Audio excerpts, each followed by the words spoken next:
We're going to win so much, you're going to go to Paul Ryan, you're going to go, Mr. Speaker, please, please, we can't stand winning this much. We can't take it. You've all heard me say this before. Moving from an opposition party to a governing party comes with growing pains. And, well, we're feeling those growing pains today. We came really close today, but we came up short. I will not sugarcoat this. This is a disappointing day for us. Doing big things is hard. Ultimately, this all kind of comes down to a choice.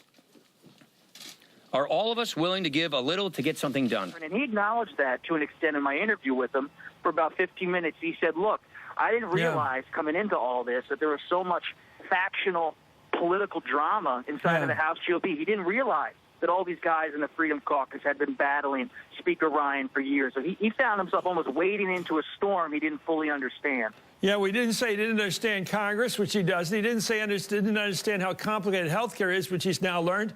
But never say that during the campaign. During the campaign, he said he's going to do all this good stuff, get it all done lickety-split. In fact, he did say he was going to get health care done fast. You're saying Obamacare... It's got to go. It's got to go. Repeal and replace with something terrific.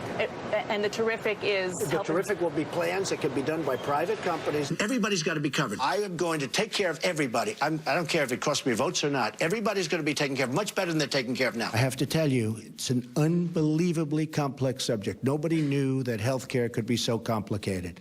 The thing that Donald Trump said last year that negates anything he tries to say today is, I alone can fix it.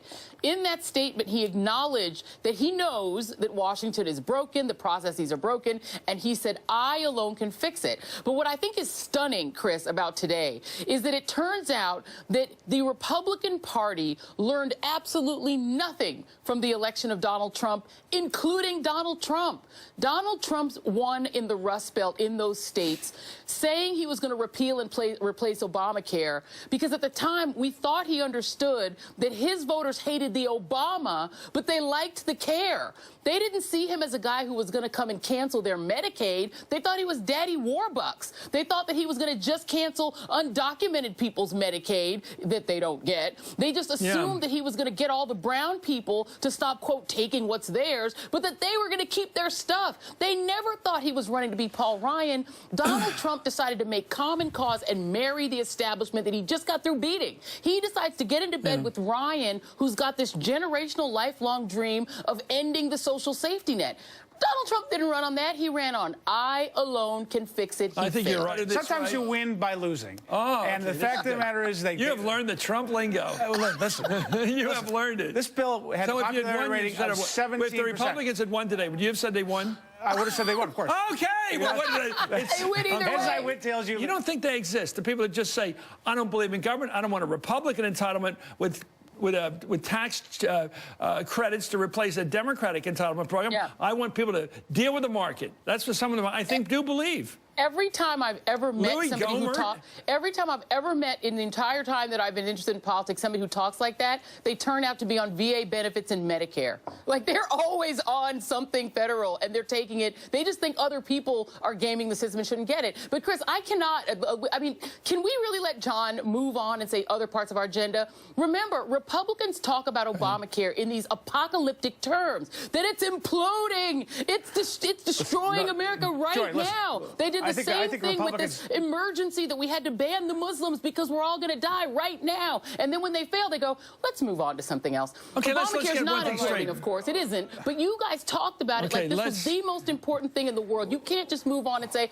we failed, let's move on. Let's remember that Republicans said for 8 years that there was nothing that President Obama could propose that they would lift one finger to support. Now we suddenly discover that when Republicans are in total control of the government and can't get their act together, we need Democrats to discover bipartisanship. Did you ever say one time in 8 years that Republicans should come to the table with President Obama, including on health care? Republicans were the hell no caucus for 8 years. You cannot expect or demand Democrats play ball. They have no reason to do that. zero incentive to play ball. Why should Well, they? it's called for the good of the country. And Wait, if you was want it for 8 years? if you want to What vote for the about good of the 8 country, years? or if you want to just play 8 politics. years? The idea, like I'm for the ideal too, but the idea was not present for 8 years. And let me tell you something. I do believe you get a better bill if you get some people from the other side. And of the aisle. I think it was true with bipartisan's Medicare and another Since bill. when? Well, But the problem nobody was there. Look, I went through this. Joy, you know this too. They tried to get the guy Enzi. They tried to get Orrin Hatch. They tried to get these Republicans. They begged them to stay on Finance Committee and help. And one by one, they petered away because they're afraid of the Freedom Caucus. That's right.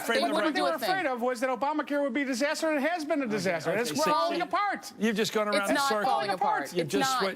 That's Political cyclical facts. reasoning. Look it up. It's not. Obamacare is not imploding. 12.2 million people just signed up for it. Okay. The Okay, we'll CBO find out says in a year. it's Who's beating stable. the drum You for the guys fail? are saying it's falling Trump. apart. And if it is, then why don't you do a compromise bill and not walk away and say we're done? Okay. None of Joy that makes Reid, sense, and it isn't falling What time's apart. your show on tomorrow?